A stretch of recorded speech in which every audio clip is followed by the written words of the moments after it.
का स्वर्ण युग कहा जाता है। स्वर्ण युग क्यों कहा जाता है? क्योंकि उस समय जो है सभ्यता बहुत ही विकसित थी और साहित्य के क्षेत्र में, कला के क्षेत्र में, स्थापत्य कला हो, चाहे चित्रकला हो या मूर्ति कला हो, सभी चीजों में जो है गुप्त काल में समृद्धि प्राप्त कर रहा था। ठीक है, तो गुप्त काल को जो है स्वर्ण काल कहा जाता है, गोल्डन एज कहा जाता है। और उनमें से सबसे प्रमुख चीज जो है, जहां से ऑब्जेक्टिव कंफर्म बनता ही बनता है, हर हाल में बनता है क्वेश्चन यहाँ से। ठीक है, कौन सा सेक्टर है? गुप्तकालीन साहित्य, यानी कि किन किन साहित्यों की रचना हुई गुप्त काल में, उन सारे चीजों को समझने वाले हैं, वो भी ट्रिक के सहारे। आज के बाद जो है जरा भी प्रॉब्लम नहीं होगा, याद रख लेना। आज कालिदास का जो है ना पूरा हिस्ट्री हम जान लेंगे, कालिदास अपने जीवन काल में कितने ग्रंथों, कितने साहित्यों की रचना करी, उसको ट्रिक के सहारे हम अपने दिमाग में सेट कर लेंगे। ठीक है, तो इसके लिए एक सेंटेंस उसको याद रखना, बस सारा सारा रचना। और कालिदास के द्वारा याद रखना 8 साहित्यों की रचना करी गई है। कितने? 8। और 8 का एक झटके में याद कर लेंगे सभी पुस्तक का नाम। ठीक है, कौन कौन सा इन्होंने लिखा था। तो यहाँ पर एक सेंटेंस याद रखना है, अवि कुमार मेघ ऋतु में आया। मेघ ऋतु का मतलब हो गया वर्षा ऋतु। अवि कुमार मेघ ऋतु में आया। अब देखो इसी से तोड़ के निकालेंगे, 8 साहित्य का इसमें जो है नाम निकल के आ जाएगा सामने। अवि कुमार मेघ ऋतु में आया। यहाँ पर अवर्ण से याद रखना अभिज्ञान शाकुंतलम। उसके बाद यहाँ पर जो है वी मतलब था विक्रमोवर्षियम। विक्रमोवर्षियम जो है एक तरह से नाटक है, अभिज्ञान शाकुंतलम नाटक है, और मालविकाग्नि मित्रम नाटक है। याद रखना इसमें 3 नाटक है और उसके बाद सब गद्य संग्रह है। ठीक है, तो 3 नाटक कौन कौन सा? अभिज्ञान शाकुंतलम, उसके बाद विक्रमोवर्षियम, मालविकाग्नि मित्रम। ये तीनों क्या है? नाटक है। इसके अलावे गद्य पद्य संग्रह। ठीक है, तो इसका सेंटेंस, इसका एक्सप्लेनेशन देख लेते हैं। अवि कुमार मेघ ऋतु में आया। अ मतलब हो गया अभिज्ञान शाकुंतलम, वी मतलब विक्रमोवर्षियम। ठीक है, वी मतलब विक्रमोवर्षियम। उसके बाद कु मतलब कुमार संभवम, मालविकाग्नि मित्रम, रघुवंशम, मेघदूतम, ऋतु संहार। ठीक है, इस तरह से कालिदास का 8 रचना एक ही सेंटेंस में आ जाता है, अवि कुमार मेघ ऋतु में आया। अगर इसको हम ढक के बात करें फिर भी हम बोल सकते हैं। कैसे? आई होप दिमाग में सेट हो गया होगा। सभी लेटर में जो है, सभी अल्फाबेट में इसका नाम छुपा हुआ है। अ मतलब हो गया अभिज्ञान शाकुंतलम, जैसा कि देख पा रहे हो। अ मतलब क्या हो गया? अभिज्ञान शाकुंतलम। वी विक्रमोवर्षियम। उसके बाद कुमार संभवम, मालविकाग्नि मित्रम, रघुवंशम, मेघदूतम, ऋतु संहार। तो इस तरह से आई होप तुम लोग को कालिदास का जो रचना है दिमाग में सेट हो गया होगा। जरा एक बार बात करते हैं ऐसे, तो जरा थिंकिंग करना तुम लोग। तो बताए अवि कुमार मेघ ऋतु में आया।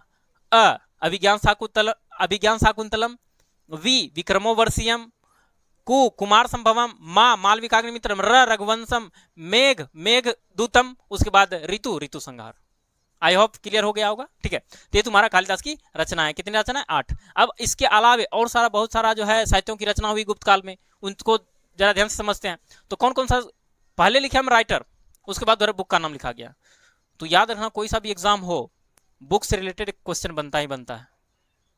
कोई सा भी एग्जाम दे लो, बुक से रिलेटेड अथर का नाम पूछा जाएगा, राइटर का नाम पूछा जाएगा, इसका लेखक कौन है, इस पुस्तक के लेखक कौन है, या फिर क्वेश्चन पूछ दिया जाएगा कि फलाने पुस्तक का लेखक कौन है। ठीक है, ऐसे करके, या कह देगा इनमें से कौन रचना कालिदास के द्वारा की गई है, या पुस्तक का नाम दे कहेगा लेखक कौन है। ऐसे करके क्वेश्चन उल्ट करके पूछा जाता है।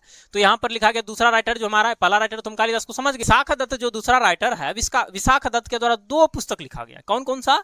एक मुद्राराक्षस, दूसरा देवी चंद्रगुप्तम। पिछला क्लास अगर गुप्त साम्राज्य का तुम लोग आई होप किया होगा, तो वहां पर हम बताए थे कि देवी चंद्रगुप्तम, इसके अंतर्गत जो है रामगुप्त का और उसकी पत्नी ध्रुव देवी और उसका एक छोटा भाई है चंद्रगुप्त द्वितीय, उसके कहानी का वर्णन है जो शकों को पराजित करता है देवी चंद्रगुप्तम में। और एक मुद्रा राक्षस है, दोनों का रचना किसने किया है?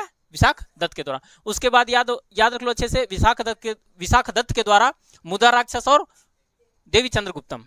ठीक है, आई होप क्लियर हो गया होगा। तीसरा राइटर है वराहमिहिर, और वराहमिहिर के द्वारा 2 पुस्तक, बृहद संहिता और पंच सिद्धांतिका, देवी चंद्रगुप्तम। उसके बाद तीसरा राइटर के बारे में कौन सा पढ़े? वराहमिहिर के द्वारा जो है बृहद संहिता और पंच सिद्धांतिका।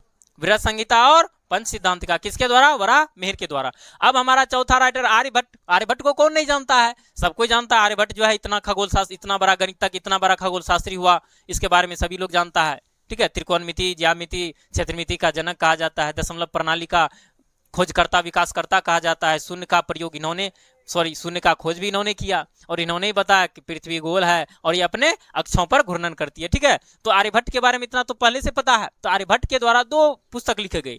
पहला तो ये आर्यभट्टियम नामक पुस्तक, तो इसको याद रखना बहुत उतना मुश्किल नहीं है, सिर्फ नाम से ही रिलेटेड है। आर्यभट्ट के द्वारा कौन सा पुस्तक लिखा गया? आर्यभट्टियम। और कभी कभी क्वेश्चन पूछा जाता है आर्यभट्ट, तो यही इंपॉर्टेंट इसका साहित्य है, यही पूछा जाता है। और ये सूर्य सिद्धांत है बहुत ही कम, तो नॉर्मली हम याद रख सकते हैं आर्यभट्ट जो है पृथ्वी के बारे में बताया, खगोल शास्त्र का एक ज्ञाता था, इसलिए इनके द्वारा जो है पिंड, खगोलीय पिंड सूर्य जो है, सूर्य के बारे में आएगा। सूर्य सिद्धांत किसने लिखा था? आर्यभट्ट ने लिखा, ठीक है, चूंकि खगोल शास्त्री था।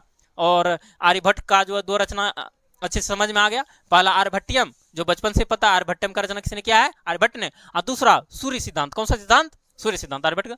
उसके बाद पांचवा हमारा ब्रह्मगुप्त, ब्रह्मगुप्त के द्वारा जो है ब्रह्म सिद्धांत लिखा गया है। देखो नाम से रिलेट है, इजिली याद रख सकते हैं। ब्रह्मगुप्त का बात करें तो ब्रह्म सिद्धांत, ठीक है। आर्यभट्ट का बात करें तो आर्यभट्टियम। उसके बाद अगला है विष्णु शर्मा, विष्णु शर्मा के द्वारा पंचतंत्र की रचना करी गई है। बहुत इंपॉर्टेंट क्वेश्चन, हालांकि आर्यभट्ट का भी इंपॉर्टेंट है इधर, लेकिन सबसे ज्यादा इंपॉर्टेंट यहाँ पर है, बच्चा कंफ्यूज करता है इसमें, ठीक है। तो याद रखना पंचतंत्र का लेखक कौन है? विष्णु शर्मा, ठीक है। पंचतंत्र का लेखक कौन हो गया? विष्णु शर्मा। 7वें नंबर पर है शूद्रक, शूद्रक के द्वारा मृच्छकटिकम लिखा गया। कौन सा? मृच्छकटिकम। और 8 नंबर पर है कामंदक, कौन है? कामंदक के द्वारा नीतिसार लिखा गया। उसके बाद असंग का है योगाचर, और लास्ट में सिद्धसेन है 10th नंबर पर राइटर, सिद्धसेन के द्वारा है न्यायावतार लिखा गया, ठीक है। याद रखना चीजों को।